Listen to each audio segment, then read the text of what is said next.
امام ابو حنیفہ کے بچپن کا مشہور واقعہ، جس سے آپ کی حاضر جوابی اور اعلیٰ ذہانت کا علم ہوتا ہے۔ بعض علماء نے لکھا ہے کہ عیسائیوں کی جانب سے ایک مناظرہ میں مسلمانوں کو لاجواب کرنے کے لیے علماء سے چند عقلی سوالات پوچھے گئے۔ بعض اصحاب تاریخ بتاتے ہیں کہ شاہ روم کی جانب سے آنے والے قاصد نے مسلمانوں کے مجمع عام میں یہ سوال پوچھتے تھے۔ لوگ حیران و متفکر تھے کہ ان سوالات کا کیا جواب دیا جائے۔ عیسائی خوش ہو رہے تھے کہ آج ہم بہت سے اہل ایمان کو ایمان سے پھسلا دیں گے۔ امام ابو حنیفہ رحمۃ اللہ علیہ اس وقت ابھی بچے تھے۔ والد سے اجازت چاہی کہ میں یہ جواب دینا چاہتا ہوں۔ والد صاحب نے ان کے اصرار کے پیش نظر ان کو اجازت دے دی۔ منادی ہو گئی کہ فلاں بچہ ان سوالات کے جواب دے گا۔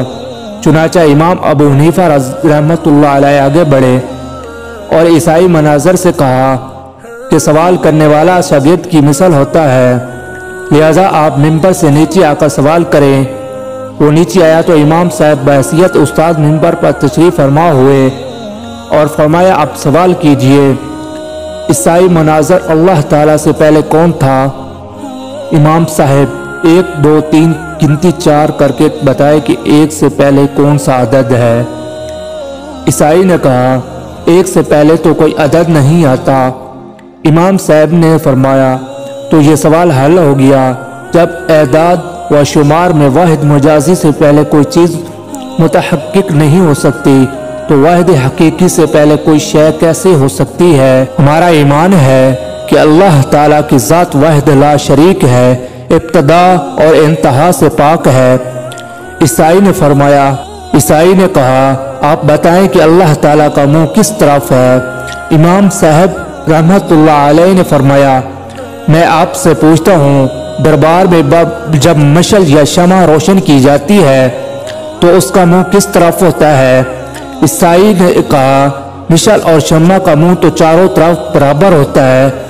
امام صاحب رحمت اللہ علیہ نے فرمایا تو اس بات کا فیصلہ بھی ہو گیا ہے کہ جب نور مجازی کے لیے کوئی رخ متعین نہیں تو اللہ تعالیٰ نور حقیقی کس جہت کا پابند کیسے ہو سکتا ہے؟ وہ اپنے علم کے ساتھ ہر جگہ موجود ہے۔ عیسائی نے پھر سوال کیا ہر چیز کی کوئی نہ کوئی جگہ ہوتی ہے جہاں وہ موجود ہوتی ہے، بتائے اللہ تعالیٰ کہاں ہے؟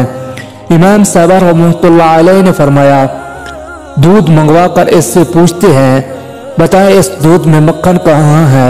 عیسائی حیران ہو گیا، مکھن اس کے ہر قطرے میں ہے۔ امام صاحب رحمۃ اللہ علیہ نے فرمایا وہ خالق ارض و سما بھی ہر جگہ اپنی قدرت کے ساتھ موجود ہے۔ عیسائی نے کہا تمہارا اللہ کیا کر رہا ہے؟ امام صاحب نے فرمایا اس کے بہت سے کام ہیں، ان میں سے ایک یہ ہے اس نے تو کافر کو منبر سے اتارا اور مجھے اس پر بٹھایا، تجھے پشت کیا اور مجھے بلند کر ڈالا۔ یوں لوگوں کے ہجوم میں وہ شخص لاجواب اور مبہوت ہو گیا۔ نیز ہر خاص و عام نے حضرت امام ابو حنیفہ نعمان بن ثابت رحمۃ اللہ علیہ کے علم سے استفادہ کیا اور ان کی قدرت پہچانی۔